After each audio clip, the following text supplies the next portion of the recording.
যারা mobile app development শিখতেছেন অথবা শিখবেন ভবিষ্যতে এবং জব করার ইচ্ছা আছে তাদের জন্য একটা পরামর্শ হচ্ছে যে আপনারা একটা জিনিস খুব ভালোভাবে শিখে রাখবেন, সেটা হচ্ছে কিভাবে একটা এপিআই কল করা যায় এবং সেটা অল্প সময়ের মধ্যে। ঠিক আছে, সো একদম স্ক্র্যাচ থেকে শূন্য থেকে একদম নতুন একটা প্রজেক্ট নিয়ে সেটাতে লাইব্রেরি অ্যাড করে সেইখানে ক্লাসগুলো ক্রিয়েট করে কীভাবে এপিআই কল করে ডাটাটা নিয়ে আসা যায় এবং সেই ডাটাটা ভিউ করানো যায় কোনো একটা লিস্টের মাধ্যমে।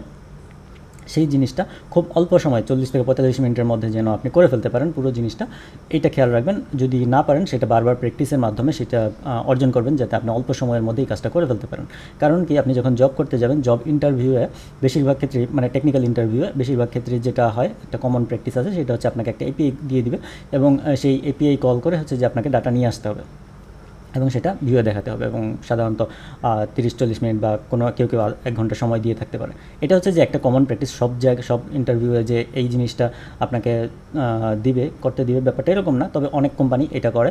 সো আপনারা যদি ওই রকম কোনো কোম্পানিতে ইন্টারভিউ দিতে যান তাহলে হচ্ছে যে জিনিসটা খুব কমন পড়ে যাবে এবং আপনি অল্প সময়ের মধ্যেই হচ্ছে যে এপিআই কল করে ডাটা নিয়ে আসতে পারবেন।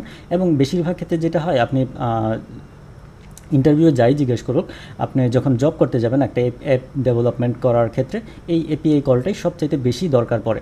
এবং আপনি যদি এপিআই কলটা কীভাবে অল্প সময়ের মধ্যে করা যায় এবং কী কী টুল ইউজ করলে আপনি জিনিসটাকে অল্প সময়ের মধ্যে ডিবাগ করে খুব ভালোভাবে জিনিসটাকে প্রেজেন্ট করতে পারবেন বা কোডটাকে এফিশিয়েন্ট কোড করতে পারবেন, সেই ব্যাপারটা যদি আপনি না জানেন যে আমি কীভাবে অল্প সময়ের মধ্যে এই জিনিসটা করব, তাহলে কিন্তু আসলে আপনি জব করার ক্ষেত্রেও দেখবেন আপনার ছোট্ট একটা কাজ করার জন্য অনেক বেশি সময় লাগতেছে, ইভেন ইন্টারভিউয়ের ক্ষেত্রেও আপনার অনেক বেশি সময় লাগতে পারে। এই ছিল যে পরামর্শ যে, এবং যারা নেটিভ অ্যান্ড্রয়েড অ্যাপ ডেভেলপমেন্ট করেন, কটলিনে হোক জাভাতে হোক, সেক্ষেত্রে বর্তমানে বেশিরভাগ নেটিভ অ্যাপ্লিকেশন ডেভেলপমেন্টই কটলিনে হচ্ছে।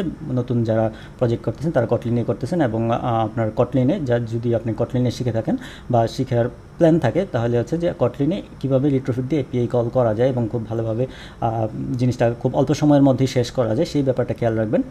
এতে করে হচ্ছে কি আপনার জবটা মোটামুটি কনফার্ম হয়ে যাবে, কারণ হচ্ছে বেশিরভাগ ক্ষেত্রেই এই অল্প সময়ের মধ্যেই হচ্ছে যে অনেকেই এপিআই কলটা করতে পারে না এবং ওরা কনফিউশনে থাকে যে আচ্ছা এটা করলে এটা হবে, এটা করলে এটা হবে, এরকম একটা কনফিউশনে থাকে। আবার যারা এমবিভিএম প্যাটার্ন, অনেক কোম্পানি এমবিভিএম প্যাটার্নটা ফলো করে, সো অনেকে এমবিভিএম প্যাটার্নটাও আপনাকে করতে দিতে চাইতে পারে।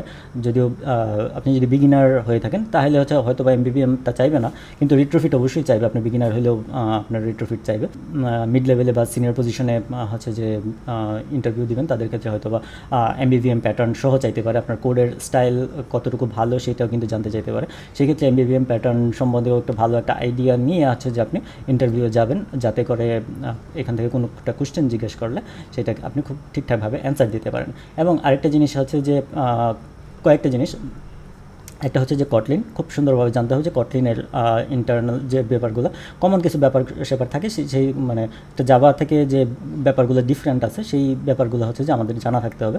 এবং অ্যান্ড্রয়েড এসডিকেটা খুব ভালোভাবে জানা থাকতে হবে। অ্যান্ড্রয়েডে এমনিতে আপনি যদি র্যান্ডম কোথাও থেকে শিখেন তাহলে দেখবেন অনেক কিছু মিস করে গেছেন। একদম কটলিন অ্যান্ড্রয়েডের কোর কিছু জিনিসপত্র যেগুলো যদি আপনি মিস করে যান, হয়তো বা আপনি ভাবতেছেন যে আপনি অনেক কিছু করে ফেলতে পারতেছেন, কিন্তু হচ্ছে যে যখন আপনি ডেভেলপমেন্ট করতে যাবেন আপনি দেখবেন অনেক উল্টাপাল্টা কোড করে ফেলতেছেন, যেটা আসলে করা উচিত ছিল না সেটা করে ফেলতেছেন। হয়তো বা কাজ করতেছে কিন্তু কখনো কখনো ক্র্যাশ করতেছে, হ্যাঁ এরকম হতে পারে।